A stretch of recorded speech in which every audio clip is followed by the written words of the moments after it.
Assalamualaikum warahmatullahi wabarakatuh. Salam sejahtera untuk kita semua di penjuru Indonesia dan belahan dunia. Rekan ASN dan warganet yang berbahagia, alhamdulillah hari ini kita bertemu kembali pada acara yang selalu dinanti. Acara untuk kita semua, acara yang menjadi idola dalam dan luar negeri karena karya tanpa henti. Podcast Rabu Belajar berkualitas, terdepan, dan terbaik. Selamat bergabung bersama Podcast Rabu Belajar episode ke-72. Semoga langkah kita selalu diridhai Allah Subhanahu wa Ta'ala, Tuhan yang Maha Esa. Podcast Rabu Belajar merupakan sebuah learning session bagi ASN Provinsi DKI Jakarta. Bersama saya, Zaini Miftah. Inilah Podcast Rabu Belajar dengan tema Hari Sumpah Pemuda HSP ke-94 tahun 2022. Bersatu bangun bangsa, menyambut Pemuda Indonesia Emas 2028. Salam Pemuda. Dalam episode kali ini kita akan berbincang dengan Bapak Eka Esa Sukma Wijaya SPMSI. Beliau selaku Sekretaris Deputi Bidang Pemberdayaan Pemuda di Kementerian Pemuda dan Olahraga Republik Indonesia. Assalamualaikum Pak Esa. Waalaikumsalam Bu Miftah. Salam Pemuda Maju.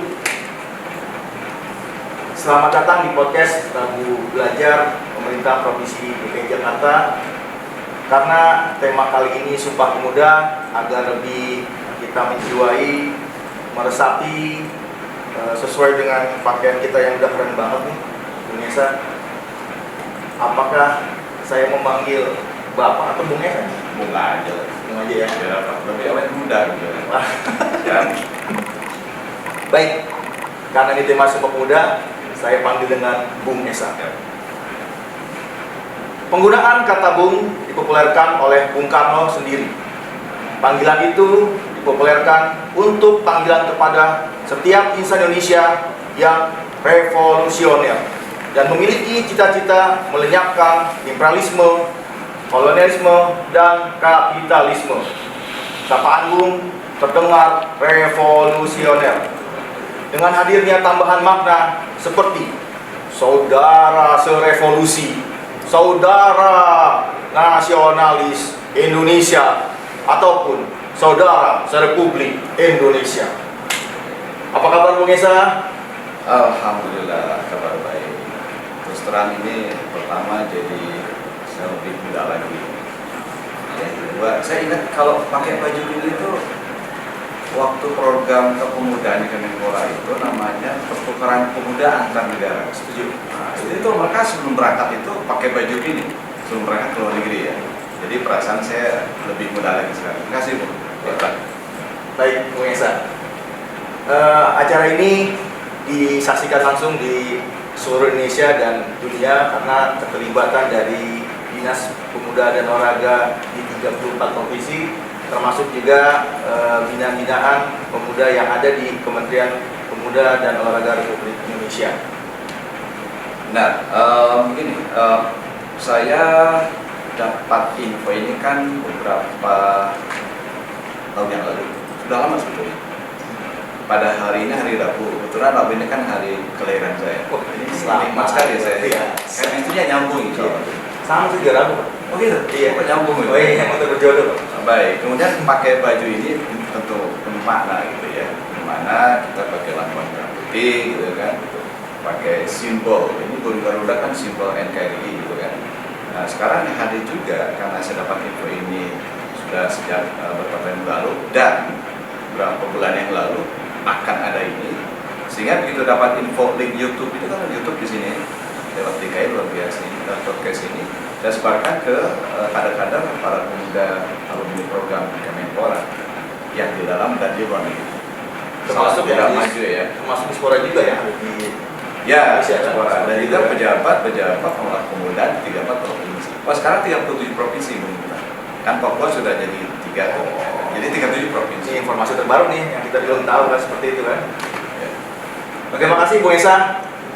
yang telah pernah hadir di acara podcast Rabu Belajar ini. Padahal pemirsa, jadwal beliau ini cukup padat dan bersamaan dengan hari ini beliau boleh tahu acaranya apa ya? Berbarengan hari sebetulnya saya terjadwal untuk melayani sebetulnya ke para pengelola kepemudaan di 3-4 provinsi, tetapi khususnya di Indonesia Timur ada sekitar 10-14 provinsi yang di Balikpapan sekarang. Sehingga saya izin tidak bisa datang ke sana karena di sini secara offline juga spesial karena ini bicara masalah masa depan bangsa lewat para pemuda kan. Di sana kami bicara di Balikpapan sekarang ini. Tadi saya sudah memberikan paparan secara online sih gitu ya, tentang bagaimana membuat rencana aksi daerah di setiap provinsi. Ya, itu khusus untuk sekian provinsi dari wilayah tengah dan timur ya. Nanti Jakarta juga kebagian. Kalau nggak salah saya diundang minggu depan ke Jakarta oleh Jakarta membuat rencana aksi daerah melayani kepemudaan di provinsi DKI. Jangan lupa saya diundang juga ya. Ya, jangan lupa saya diundang juga ya ya. wajib. Misalnya saking gembira sampai jatuh bareng. Wah, ini maksud biasa. Ini kecil ada, mejanya kecil. Betul. Oke, silakan. Apa lagi Bu? Kita diskusi. Sesuai dengan tema dan topik kita, rekan ASN dan warganet, pasti kita mengetahui setiap tanggal 28 Oktober kita selalu memperingati Hari Sumpah Pemuda. Gagasan penyelenggaraan Kongres Pemuda kedua berasal dari Perhimpunan Pelajar-Pelajar Indonesia atau yang disingkat dengan PPPI, sebuah organisasi yang beranggotakan para pelajar dari seluruh Indonesia. Atas inisiatif PPPI, Kongres dilaksanakan selama 3 hari dan 3 tempat dan melahirkan sebuah masterpiece besar, yaitu Sumpah Pemuda. Dalam Sumpah Pemuda menegaskan ada 3 kata besar, yaitu bahasa, bangsa, dan tanah air Indonesia. Bung Esa, apa yang bisa Bung Esa tangkap dengan Sumpah Pemuda ini? Ya, tadi saya memberikan masukan yang disampaikan ketika 94 tahun yang lalu. Ya, itu adalah tentang 3 makna itu. Dan bahasa itu yang ketiga. Yang pertama berkepada satu, yang kedua berbangsa, dan yang ketiga menjunjung bahasa persatuan bahasa Indonesia. Jadi yang ketiga ini letaknya beda sendiri, menjunjung bahasa persatuan bahasa Indonesia. Gitu. Dan itu harus kita manai. Sampai sekarang itu mengapa Indonesia bisa merdeka? Karena itu yang Maha Kuasa, Tuhan Maha Kuasa gitu kan. Dan oleh karena itu gitu ya, ketika Allah Tuhan memberikan karunia kepada kita tahun 1945, kan 17 tahun sebelumnya itu karena ada pemuda juga yang menggerakkan itu. Itu yang kalau nggak salah kebangkitan nasional ya. Awalnya seperti itu kan. Nah itu kan 1908. Betul. Itu kan. Habis itu 1908 Sumpah Pemuda. Itu rangkaiannya para pemuda semua itu. Tahun 45 juga siapa yang membuat bikin Indonesia merdeka? Karena Tuhan juga, Allah juga ya. Pasti. Tapi karena Bung Karno, Bung Hatta waktu itu masih muda. Jadi cerita anak muda jangan dilewatkan, termasuk sekarang ini. Ternyata pengetahuan Bung Esa mengenai Sumpah Pemuda luar biasa ya. Saya pikir saya juga harus banyak belajar sama beliau nih. Karena saya pernah muda. Oh iya. Tapi kali ini saya panggil Bung no. Siap. Sama kita. Baik, bicara Sumpah Pemuda pasti kita kenal seorang tokoh nasional Indonesia yang paling fenomenal, yaitu Presiden Indonesia yang pertama, Insinyur Soekarno, atau yang kita panggil dengan Bung Karno. Beliau memiliki quote-quote yang cukup banyak yang membuat motivasi yang tadi sudah saya sampaikan, kata-katanya yang cukup revolusioner. Mungkin izinkan saya untuk menyampaikan quote-quote yang disampaikan oleh Bung Karno. Harus apa tuh kata demi kata itu? Wah, nggak juga mesti saya baca. Yang penting maknanya saya. Wah, luar biasa, betul. Boleh saya sampaikan, boleh saya? Boleh. Wajib. Oke. Beri aku 1000 orang tua, niscaya akan kucabut Semeru dari akarnya. Beri aku 10 pemuda, niscaya akan kuguncang dunia. Beri aku 1000 orang tua bermimpi, 1 orang muda bisa mengubah dan mewarnai dunia. Mantap. Wah, itu baru sebagian Bung Esa. Kalau kita mendengarkan quote-quote Bung Karno, Harusnya kita sebagai generasi muda ini malu banget ya. Malu banget, kenapa? Karena di zaman beliau ini zaman, saya anggap zaman kemasan. Dari mulai tahun 1900 sampai dengan tahun 1945, disitulah Indonesia dipersiapkan. Dan ketika 1945 itu hanya tinggal mencetuskan saja bahwa Indonesia sudah lahir. Di tahun itulah kita punya yang namanya, di peci kita nih, punya Pancasila. Di tahun itu pula kita punya yang namanya Undang-Undang Dasar 1945. Di waktu itu pula kita bisa bicara di dunia internasional bahwa Indonesia sudah ada dan Indonesia sudah lahir. Luar biasa. Saya coba melihat dari sisi internasional ya. Begini, tahun 1928 itu para pemuda kita kan betul siapa Anwar sebagai presiden, dan itu kesannya adalah kumpulnya itu waktu itu nggak ada podcast dan Instagram. Kok bisa kumpul? Itu karena semangat itu kumpul waktu itu bicara tentang bagaimana kita memastikan nama Indonesia. Dan kenapa bisa kumpul? Karena konon mereka itu sudah belajar ke luar negeri itu. Jadi tidak belajar di dalam negeri. Orang bilang kan think globally, act locally. Jadi setelah mereka pergi ke mancanegara, itu kembali ke Indonesia, memenangkan jadi nggak se Indonesia dan jadi tahu tentang Jadi masa globalisasi bukan zaman sekarang, zaman dulu sudah ada. Pertanyaannya, kalau kita tidak melihat konteks global gitu ya, berarti ketinggalan zaman dong. Dulu aja Itu kita simpan dulu. Yes. Kita lanjutkan pada pembahasan materi yang jauh lebih. Start. Oh iya, pasti. Ya. Oke, silakan. Sebelum kita melanjutkan diskusi kita kali ini kepada pemirsa podcast Rabu Belajar, saudara-saudaraku sebangsa dan setanah air, silahkan berbincang dan mengajukan pertanyaan bersama Bung Esa melalui kolom komentar yang akan dibacakan selama 1 jam ke depan.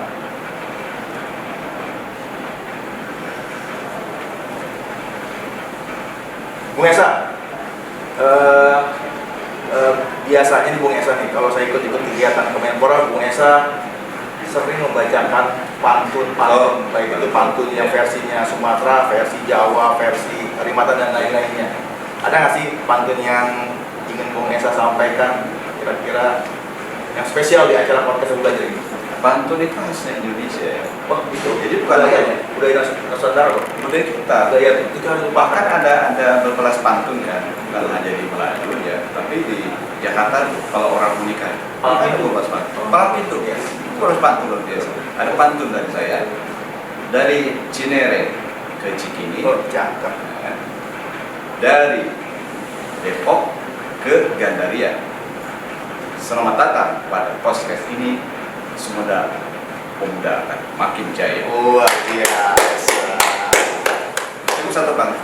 Pantun ya? Nanti pantunnya lain. Oh banyak. Setelah ini saja. Oke. Nanti saya balas di akhir ya, jangan sekarang. Ya. Nggak afdol kalau yang sekarang seperti itu.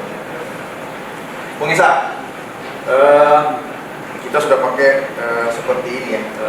Pakaiannya sudah keren-keren banget ini, udah lengkap ya. Kayak orang menikah aja. Iya. Sampai saya itu kalau melihat kita itu kayak seperti uang yang ada di sini nih. Apa itu? Uang. 100.000. 100.000. Iya. Bocil tahu siapa mereka ini? Tahu.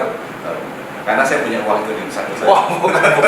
Itu bukan. Tapi maknanya dalam. Iya. Jadi ketika kami berdua memakai jas ini adalah sebuah inspirasi yang kami dapat dari ketika lihat uang seperti ini, bukan nilai nominalnya terbesar kan, tapi lebih kepada beliau inilah yang menginspirasi kita dan beliaulah yang harus kita hormati. Itu pahlawan. Pahlawan. Jadi bukan sekedar jas yang kita pakai, hanya sekedar tren-trenan atau sekedar cuma gaya-gayaan seperti ya boy sekarang itu ya, bukan. Boleh bergaya, tapi yang penting positif. Ya. Emang sih kalau kita pakai jas sih nambah lah 10% lah dengan kita. Coba kali itu balik ke Isa. Ketika beliau memakai jas seperti ini, di balik peci beliau ada sebuah intelektualitas yang luar biasa. Ya. Di balik tangan beliau berdua itu ada sebuah kekuatan komunikasi dan jaringan yang luar biasa. Lalu di dalam jas beliau yang saya ada pin merah putih ini ada kekuatan spiritual yang luar biasa. red and white. Wah, luar biasa. Bagaimana seorang Bung Karno ketika menyampaikan retorikanya di depan rakyat Indonesia, yang rakyat Indonesia mendukung setiap apa langkah yang sampai oleh beliau. Karena mungkin kalau kita tidak mempunyai tokoh-tokoh besar seperti salah satunya beliau ya, bukan hanya beliau saja, seperti juga Bung Hatta ya. Bung Hatta itu salah satu negosiator yang luar biasa sih. Karena final atau endingnya kemerdekaan itu kita dapat ketika ada konferensi media muda. Ya, betul kan? Seperti di Den Haag, dan beliau lah yang menjadi ketuanya. Ya. Hampir seminggu kalau nggak salah ya. Kalau saya salah silakan koreksi. Dan disitulah akhirnya Indonesia resmi mendapatkan pengakuan dari kerajaan kedaulatan. Wah, betul Bu Esa. Yang pakai gini juga banyak loh Bung Esa. Apa itu? Yang pakai jas seperti ini. Ada Sultan Hamengkubuwono IX, ada siapa lagi itu? Ada Sultan Syahrir, lalu juga Agus Salim, seperti itu yang menguasai 9 bahasa. Dan ini pakaian diplomat biasanya. Oh, iya. Diplomat itu kalau kita berangkat ke luar negeri, karena saya pernah ke luar negeri, itu pakai gini. Terus sambutnya pakai ini. Tapi jangan lupa ciri khas kita ini. Dengan ini gitu ya. Kalau orang lain kan pakai jas, pakai dasi. Tapi kita ciri khasnya pakai peci, pakai lambang Garuda seperti ini dan Betul. Jadi kalau kita pakai peci luar negeri aja pasti bilang Soekarno. Ya, betul. Kalau saya ke Turki itu mereka bilang kok Soekarno ya. Soekarno is the best. Saya pernah datang ke Korea Utara juga. Mereka bilang wah Ganevo ya. Kemudian Soekarno yes. Bonafit itu kan waktu pembangunan Istora Senayan Jakarta ini. Samping itu kan gedung yang sekarang di Kemenpora itu kan ya. Betul. Karena tiap hari saya lihat kalau saya datang ke Kemenpora kerja tuh lihat ke sejarah masalah Bung Karno itu. Dan sekarang presiden berikutnya melanjutkan kan. Bung Esa, Ya. Karena ini adalah Hari Sumpah Pemuda. Seminggu lagi tepatnya. Seminggu lagi. Tepatnya ini bulan pemuda. Betul.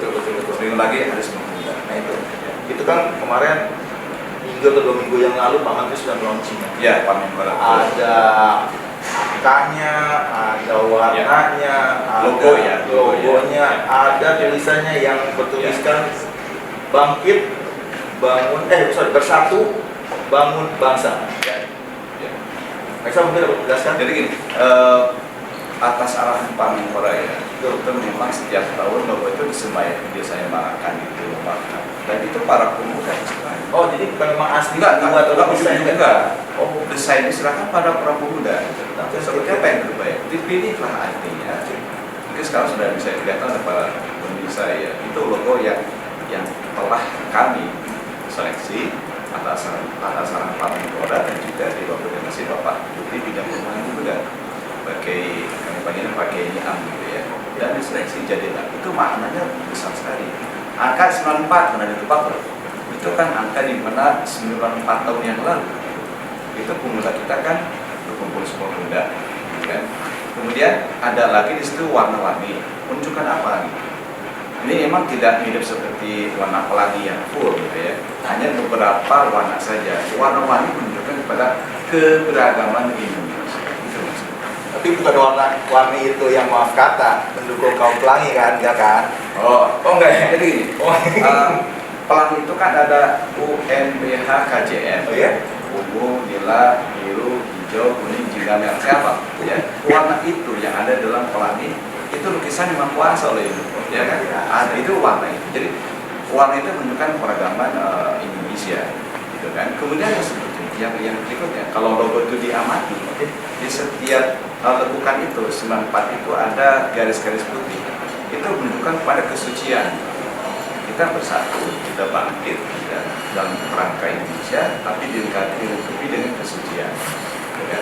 Dan kemudian ada lagi garis-garis yang menuju ke atas itu sejajar. Artinya keberagaman, persatuan itu dalam bingkai yang suci, artinya yang bersih, menuju kepada kemajuan.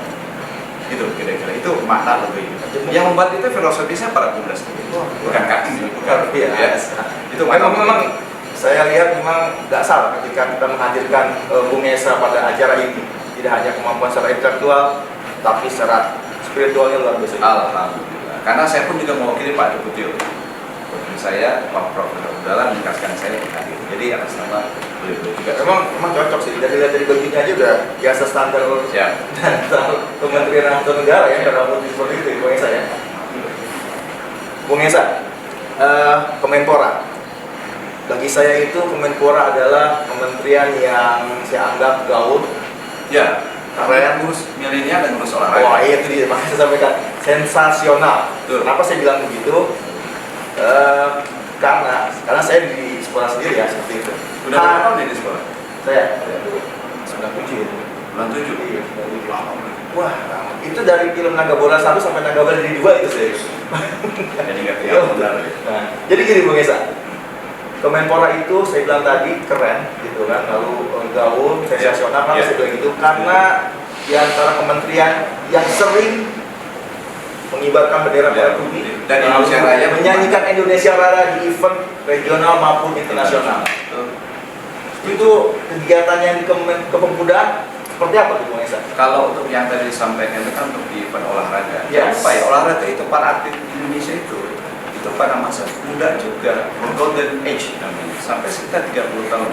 Kita kan menang pemuda dalam masa 30 tahun itu untuk olahraga. Jadi olahraga yang aktif di mana-mana itu para atlet itu juga para pemuda, kebanyakan para pemuda gitu ya. Olahraga yang apalagi yang taekwondo, kemudian olahraga yang terus dan sebagainya. Untuk pemuda juga kita Kemenpora ini berdiri sejajar sebetulnya dengan negara lain. At the same time, pada saat yang sama, kita juga berpikir bagaimana kualitas pemuda di Indonesia. Kualitasnya itu kan harus diukur, katanya. Oh pasti dong. Diukur, dianggarkan, dan itu harus jelas bagaimana gerakan kualitas pemuda Indonesia itu sesama negara Asia dengan negara lain, antar provinsi, antar kota kabupaten gitu. Oke, jadi saya potong Bung Esa. Ya. Bung Esa tadi bicara pemuda gitu Ya. Ya. Emang nggak salah sih, memang Bung Esa ini ngurusin pemuda. Dan karena saya pernah muda. Oh iya, tidak sama. Yang muda belum pernah tua gitu. Iya betul. Itulah makanya membedakan apa bedanya pemuda dulu sama sekarang. Oke. Ya, kalau pemuda dulu udah meninggal gitu, pemuda sekarang masih hidup gitu Ya, ya, masih ya. energi. Tapi bukan itu yang kita akan bahas. Pemuda itu umurnya berapa sih menurut standar Kemenpora atau standar Indonesia? Kalau standar dari PBB itu 15 sampai 24 tahun.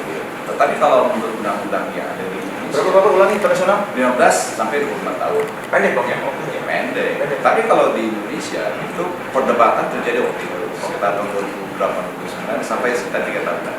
Itu sepakatnya akhirnya antara eksekutif legislatif DPR. Jadi kami pada waktu itu usia 16 sampai 30 tahun. From 16 up to 30 years old. Itu usia pemuda. Gitu. Jadi kalau saya sekarang kan 31 plus 31 tahun plus gitu kan. Ya enggak, masih muda sih. Kalau standarnya umur 100 tahun.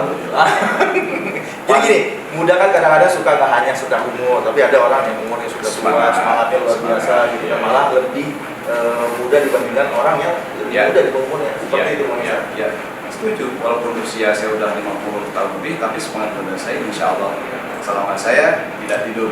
Kalau saya tidur kan saya diam ya, paling gerak. Tapi kalau selama saya sadar, saya tidak boleh kalah dengan anak saya yang masih muda-muda, dengan para pemuda sendiri. Ya kalau semangatnya nggak muda ya mungkin Pak Bung Esa tidak hadir pada acara podcast Ya. kali ini, apalagi Ya. membahas yang sakral yaitu Sumpah Pemuda. Betul. Bung Esa, Ya. Kemenpora punya pasti semacam grand plan atau visi besarnya seperti ini. Ya. Untuk kepemudaan, program-program apa yang sudah disiapkan gitu kan Ya. untuk Indonesia ke depan? Sebelum ke program atau kegiatan, Yes. kalau sekarang kan katakan Program cuma satu ya, Ya. program kepemudaan, itu saja. Tapi kalau kegiatan kan cuma. Itu sebelum mengkaji mungkin beberapa saja ya. Kita sekarang ini melaksanakan Bapak Menpora hadir. Itu setelah kami melahirkan desain besar olahraga nasional dan undang-undang olahraga pada tahun ini lagi gitu ya. Kemudian beliau juga bukan mendorong agar juga ada desain besar kepemudaan nasional. Sampai beliau katakan coba dibuat pemuda Indonesia mau dibawa kemana? Indonesia termasuk Jakarta gitu ya, dan 36 provinsi lainnya itu mau dibawa kemana? Sampai 2045. Mengapa? Karena itu 100 tahun Indonesia merdeka. Tetapi kami sebetulnya itu ada pemikiran kalau memang 2045 itu kan 20 tahun lebih dari sekarang gitu ya. Pertanyaan kan ada jedanya tuh, SDGs 2030 dan yang tema yang sekarang ini 2028 itu ada 100 tahun pas Sumpah Pemuda yang lalu, bukan 100 tahun 2028. Oke, saya potong Bung Esa. Kira-kira seperti gitu. Ya, tadi Bung Esa Visi. bicara ada satu kata yang saya kutip, SDGs. Apa itu SDGs? SDGs itu Sustainable Development Goals. Untuk apa sih? Tujuan pembangunan berkelanjutan. Oh, oke. Jadi itu kan makna global, kesepakatan global, termasuk di Indonesia. Ada. Indonesia itu kan anggota PBB ya. Oh. Bahkan sekarang Pak Presiden telah menerbitkan tahun Presiden nomor 111 tahun 2022. Akan cantik nih. Perpres nomor 111 tahun ini juga Presiden sudah mengeluarkan perintah untuk melaksanakan tujuan pembangunan versi yang tahun ini. Karena versi itu 2017 sudah ada juga SDM, tapi sekarang itu 2022 sudah lebih disempurnakan. Dan di dalamnya ada pemuda. Harus dikelola pemuda, tapi terukur. Kata kunci SDGs adalah terukur. Sudah berapa persen, rasionya seperti apa, perbandingannya kayak apa gitu. Oke. Itu sedikit SDGs ya. Itu baru SDGs ya. Pasti ada program-program yang Ya, masuk kegiatan yang seperti relevan, itu. ya. Nah, Bung Esa, pemuda ini di Indonesia ini kan cukup banyak ya. Kalau Ya. kita bicara populasinya, Ya. Indonesia itu kurang lebih 275 juta kita sekali. Oke. Pemudanya 25%. Sekitar 24,sekian%. Kalau misalkan dari angka 24,sekian. 275 itu berarti kalau Ya. lebih Ada 68 ya? 64 juga sekian. 68. 68 juta, 50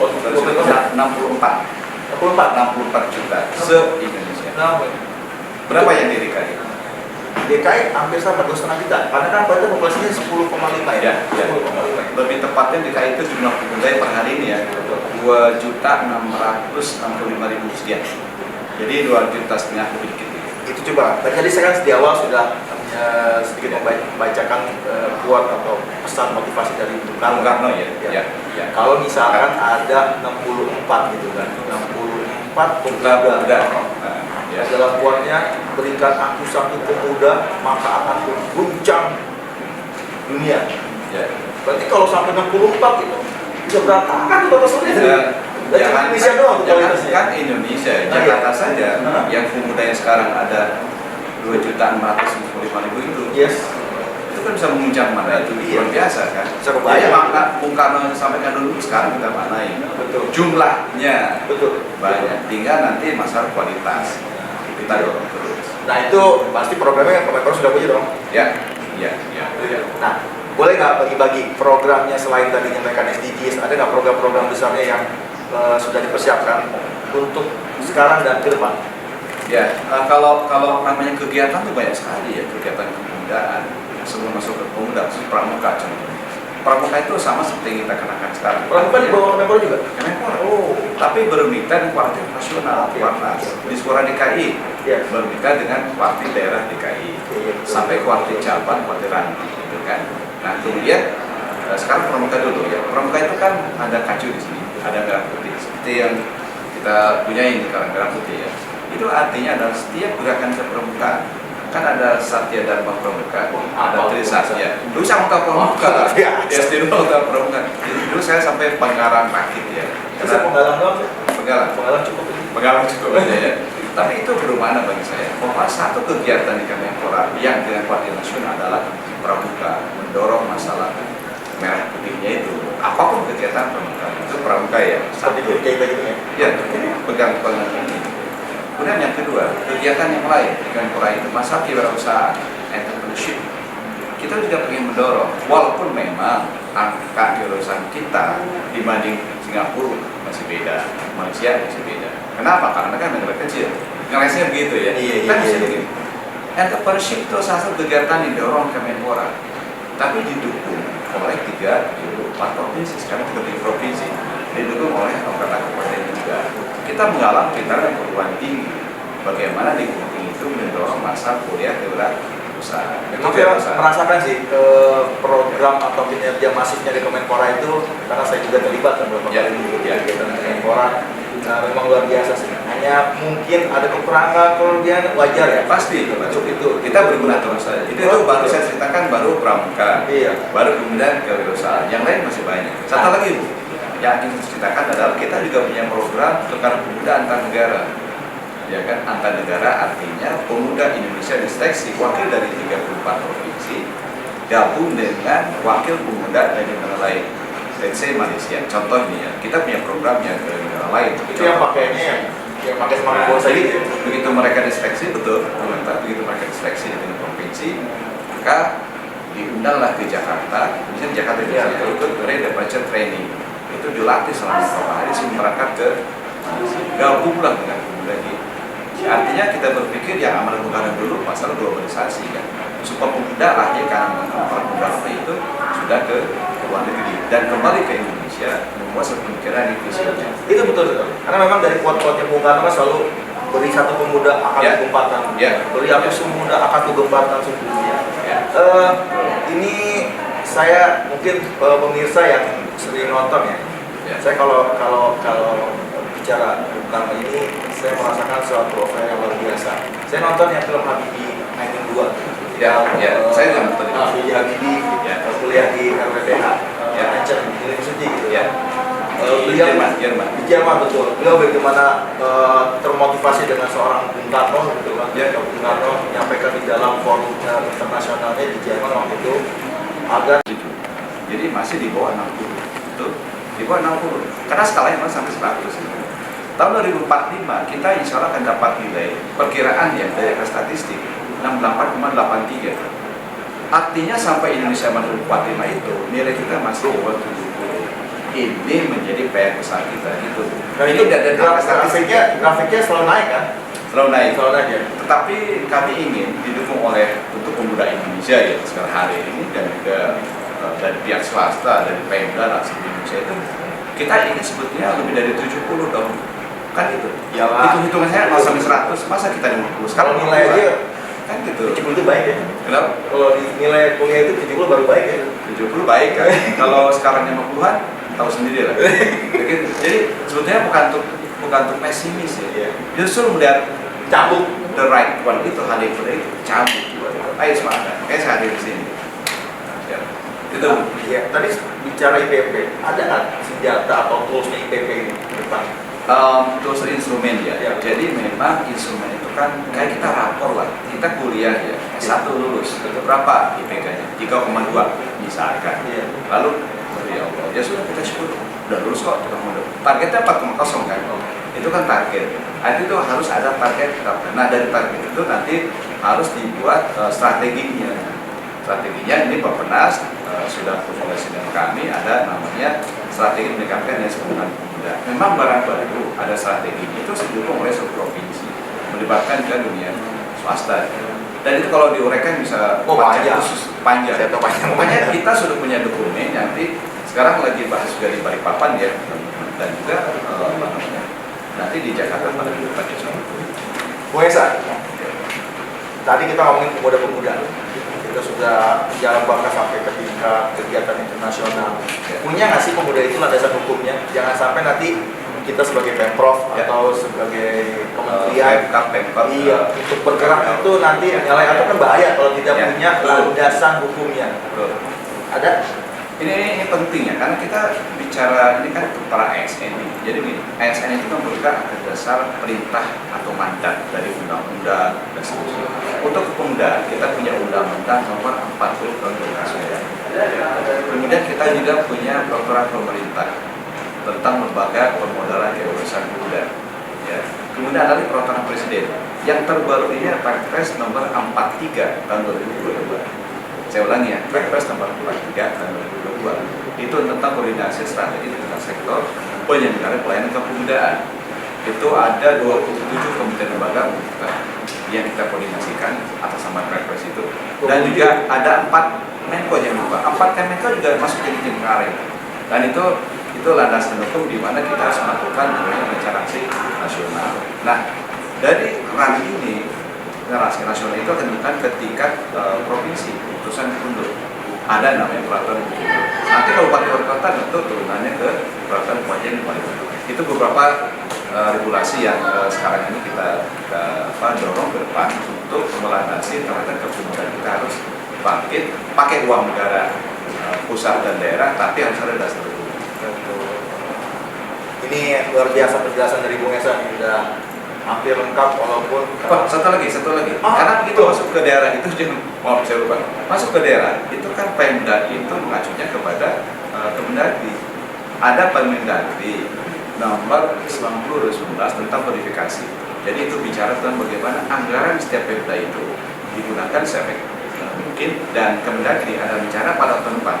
Itu ada pemutakhiran namanya Kemendagri tentang penggunaan anggaran itu yang merujuk kepada indikator jenis penggunaan pemerintah.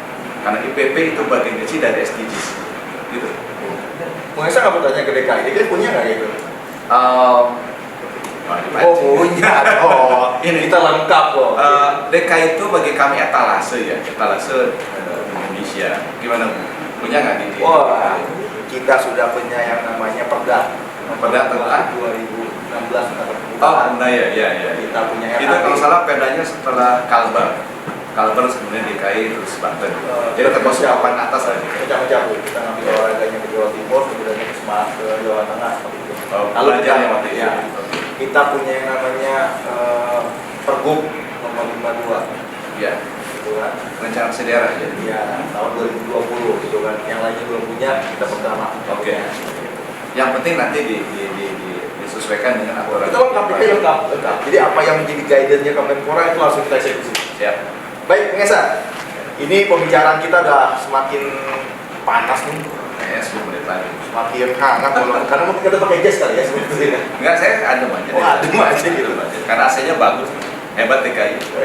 Mantap. Terima kasih Bu Esa. Diskusi kita sangat menarik dan sangat luar biasa. Selanjutnya berhubung banyak pertanyaan dari teman-teman rekan SN dan dari warganet sekalian, saya ingin membacakan beberapa kolom-kolom pertanyaan yang ada di YouTube kali ini.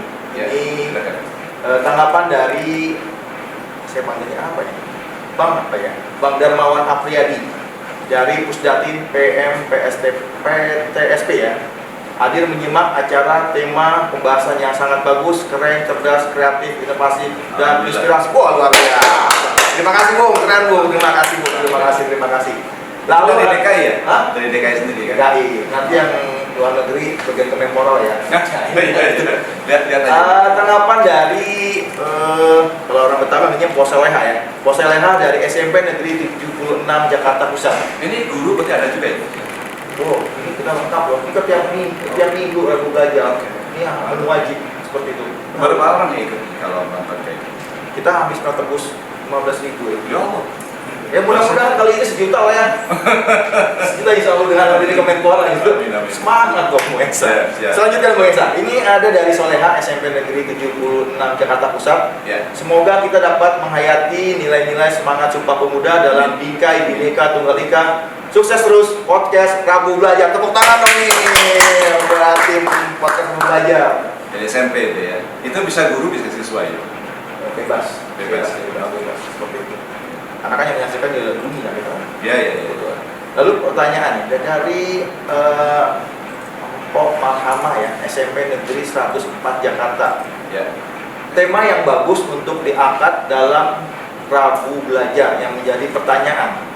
Saya, apakah kriteria Pemuda Indonesia Emas 2028? Terima kasih atas jawaban Pak Esa. Sukses selalu buat bapak-bapak sekalian. Terima kasih, Pok. Makasih, Pok. Langsung dijawab ya. Bung Esa saya jawab.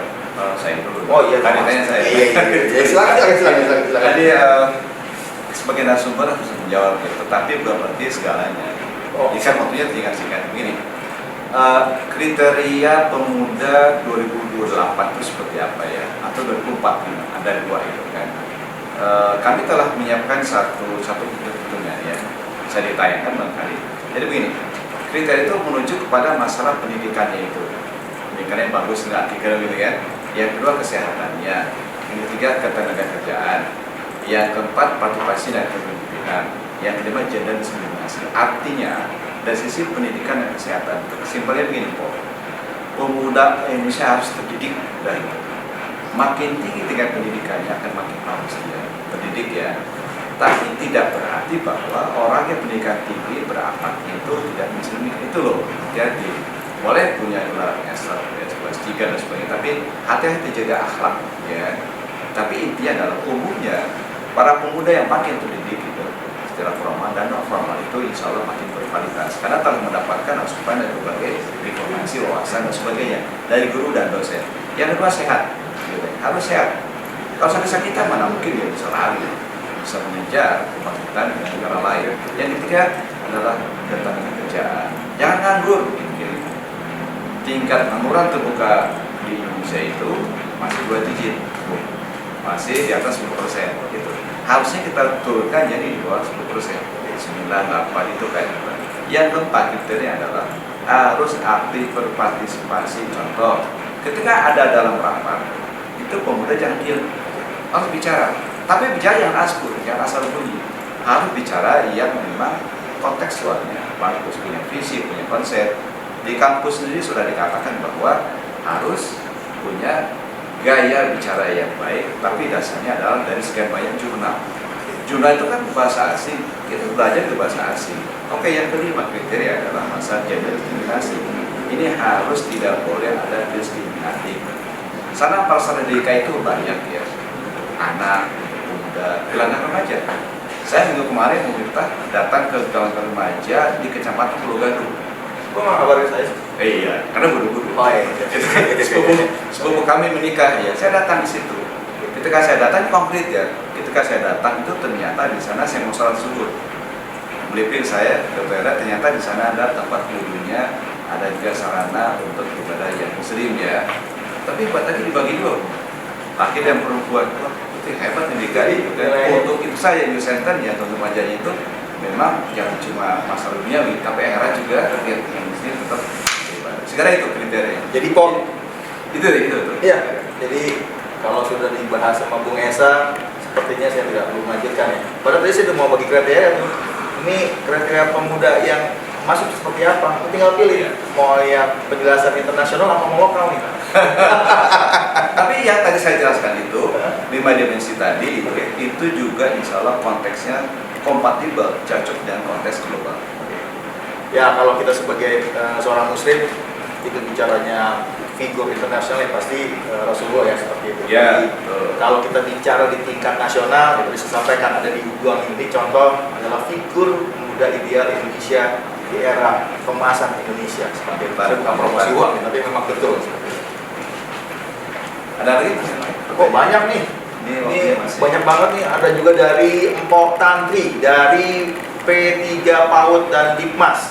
Bagaimana usaha dalam menyelesaikan perpecahan antara daerah sebagian besar adalah para pemuda bikin miris hati melihat kebrutalan dan tawuran yang terjadi. Jadi ini membahas masalah tawuran antara pemuda nih. Ya. Gimana tuh Bang Esa?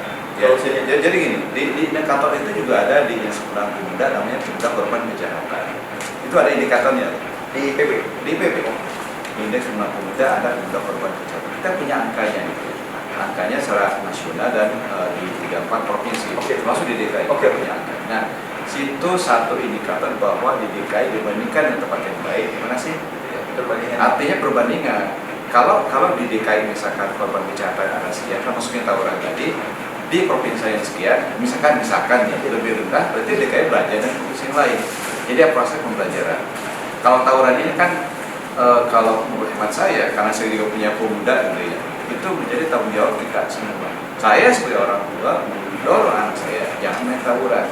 Artinya harus berpikir yang sekian menit, sekian jam ke depan tawuran itu membawa kepada sesuatu yang kebinasaan. Tanggung jawab keluarga, tanggung jawab dari setiap individu, tanggung jawab juga PRT, PRW, pemerintah.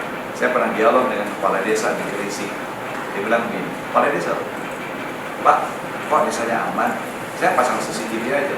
Ini kepala desa, Pak, berapa CCTV? Dibuat terang setiap gang itu. Artinya begitu gangnya terang, CCTV ada. Nah, kita kan ada yang menjaga itu. Akhirnya kejahatan jadi berkurang. Contoh di Gresik ya, terapkan itu juga di manapun di Jakarta juga. Seperti kaya banget ada sini ya. Ya. CCTV ya. Modalnya mahal itu CCTV itu. Oh iya. Tapi Tapi kepala desa bisa mengerjakan, bisa membuktikan pakai dana desa. Nah. Itu dana desa kan ada setiap Itu desa berarti kelurahan. berarti kepala desanya visioner tuh. Iya. Nah, RT-nya mendorong. betul. Jadi Apa, benar-benar camat. memanfaatkan dipakai untuk membeli alat-alat yang bisa menunjang seperti itu dan Iya. mencegah hal-hal negatif.